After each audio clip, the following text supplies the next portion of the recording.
আবারও শ্রমিক মৃত্যুর ঘটনা ঘটল বাঁকুড়ার মেজিয়া তাপবিদ্যুৎ কেন্দ্রে। শ্রমিকদের সুরক্ষা নিয়ে উঠছে প্রশ্ন।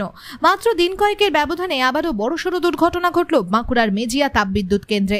সূত্র মারফত জানা গেছে, সোমবার সন্ধ্যায় দামোদর ভ্যালি কর্পোরেশনের মেজিয়া তাপবিদ্যুৎ কেন্দ্রের CHP 5-6 ইউনিটের DP11 পয়েন্টে বেল্টের সামনে কাজ করার সময় আচমকাই বেল্টের ভিতরে ঢুকে পড়ে মেইনটেনেন্স জবে কর্মরত এক শ্রমিক।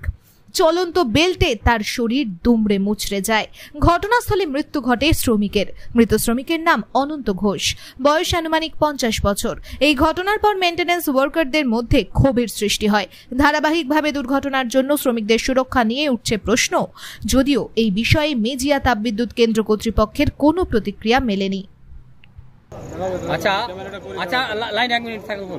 বলছি, এই যে MTPS 5-6 ইউনিটে আজকে ঘটনাটা ঘটেছে, এই ঘটনাটা কোন জায়গায় ঘটেছে? এটা আমাদের MTPS এর CHP 5-6 সাইডের TP11 নামক একটি পয়েন্ট আছে, ট্রান্সফার পয়েন্ট। ওই ট্রান্সফার পয়েন্টে কর্মরত অবস্থাতে ওনার মৃত্যু হয়েছে। যিনি মারা গেছেন তার বয়স কত? ওনার নাম হচ্ছে অনন্ত ঘোষ, বাঁকাদয় বাড়ি, আনুমানিক বয়স 48-49 বছর। বলুন। আর অ্যাক্সিডেন্টটা কিভাবে ঘটলো? ওই জায়গাতে অ্যাকচুয়ালি 2-3 জন করে ম্যানিং থাকা উচিত। এখানে কোম্পানি ম্যানেজমেন্ট বা সব কেউ ধার ধারে না, শ্রমিক সুরক্ষার ব্যাপারটা কেউ ধার ধারে না, পুরো ঢিলেঢালা।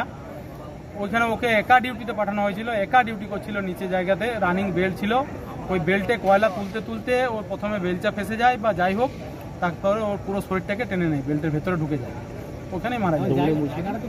একদম পুরো দুমড়ে মুচড়ে, পুরো শরীরের কিচ্ছু নেই, শুধুমাত্র পা দুটি বেঁচে আছে।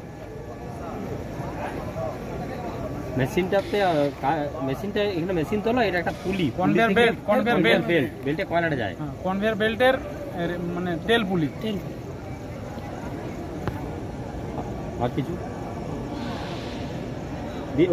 যেটা আপনি বললেন সব ভিডিও হলো, আর কিছু? ঠিক আছে, দিচ্ছি।